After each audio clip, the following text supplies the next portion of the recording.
going on between secular nationalism, represented by Nasser, and radical fundamentalism, Islamic fundamentalism, represented by Saudi Arabia, then as now. And the United States and Britain have traditionally supported Islamic fundamentalism and opposed radical nationalism. It was true in many places, but it was particularly true in this case.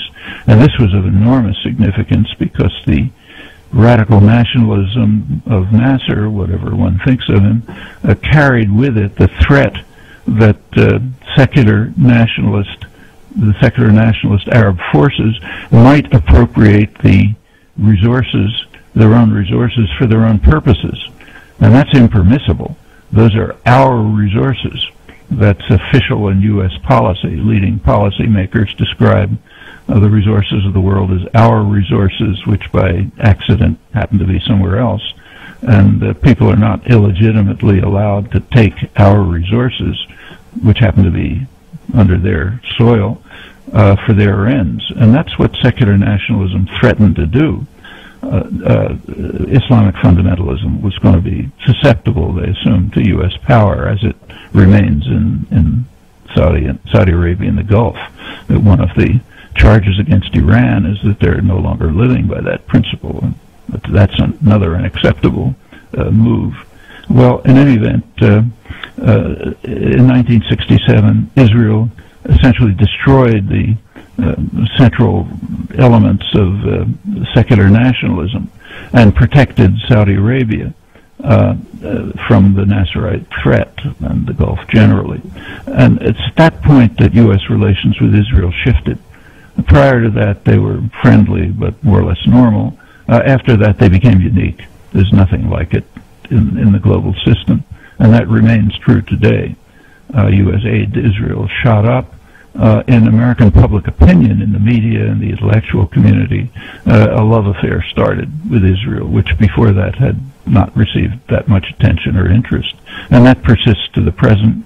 That's also a significant force in policy making. That's why media coverage is so grossly distorted up till today. In 1970, Israel performed another service. This had to do with the Palestinians and Jordan. In 1970, as you remember, Jordanian forces crushed Palestinians, Black September. And that was, again, a major victory for the United States and Saudi Arabia. The Palestinian movement was considered to be a threat to the Hashemite kingdom, but indirectly to Saudi Arabia. And the United States was not in Syria.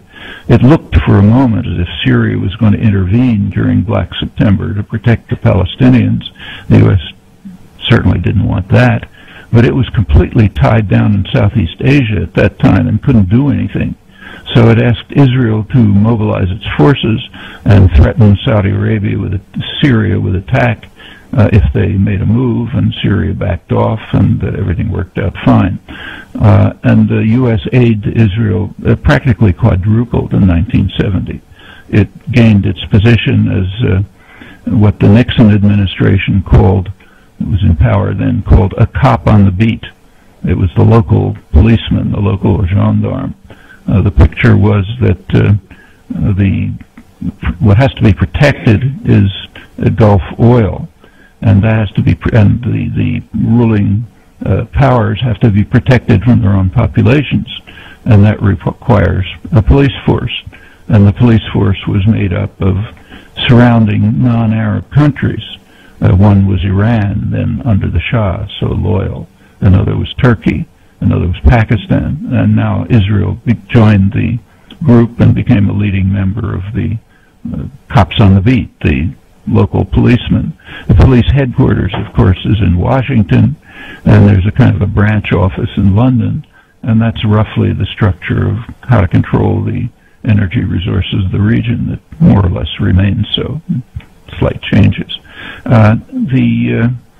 Meanwhile, Israel was facing choices. It now controlled all of Palestine and also the Sinai.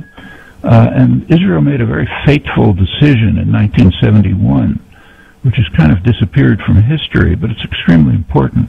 I think it's the most important decision in Israel's history and the United States and the Middle East.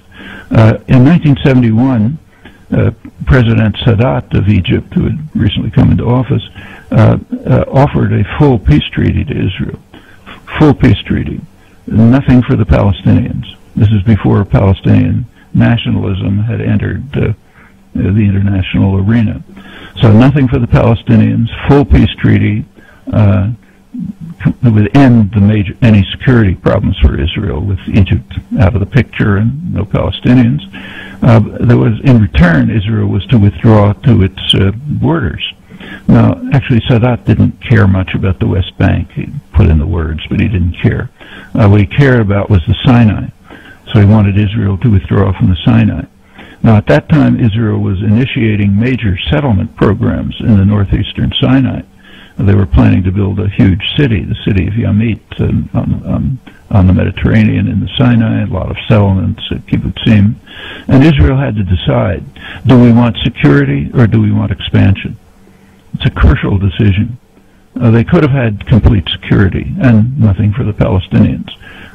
Or they could expand, at that time mainly into the Sinai. The settlement in the West Bank was also beginning. And they made the decision to prefer expansion.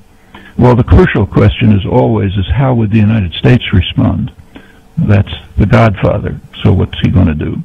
And if you look back, there was a conflict within the U.S. government between essentially the State Department, which wanted to accept Sadat's offer, which was pretty much in line with official U.S. policy, and Henry Kissinger, who was the National Security Advisor, and his main goal in life at that time was to take over the State Department. His main enemy in the world was William Rogers, the Secretary of State. The Russians were much lower in the priority list. So if Rogers said, it's raining, Kissinger would say, the sun's shining. Well, Rogers was in favor of Sadat's offer, and Kissinger explained in his memoirs that he was in favor of what he called stalemate, meaning no negotiations, just force. And Kissinger won out in the internal debate, and the U.S. backed Israel's choice of expansion over security. Now, with various changes, that pretty much remains true until today. Right through this period, Israel and the United States could have had the choice of security, as they can now, but have preferred expansion. And that's the live issue right at this moment. This is a theme which persists with various changes. And I won't go through the full details, but what happened, as you know, is that Sadat made further offers. He withdrew the Russian advisors. He made all sorts of appeals to the United States, but he was just dismissed with contempt. There was a period of extreme arrogance, both in Israel and the United States. They thought Arabs don't know which end of a gun to hold and can dismiss them. Very racist, in fact, if you look back. There's good literature on it. Sadat kept saying, if his phrase was, Yamit means war. If Israel continues to expand into the Sinai, there'll be a war. Nobody took him seriously. And then came the 1973 war, which was a very close thing for Israel, and both Israel and the United States recognized that they could not just dismiss Egypt. And then you begin the Kissinger's shuttle diplomacy. It ends up in Camp David. And finally, at Camp David in 1978 and 79, the U.S. essentially accepted Sadat's 1971 offer. That's considered in the U.S. Sort of picture of affairs as a great diplomatic triumph. Actually, it was a diplomatic disaster. They rejected an offer in 1971. They accepted it after a major war and suffering and destruction and so on, and finally they accepted it. That's a diplomatic disaster. But in writing history, you don't say that your lords made a mistake. That's not done. So it's a triumph. It was, in fact,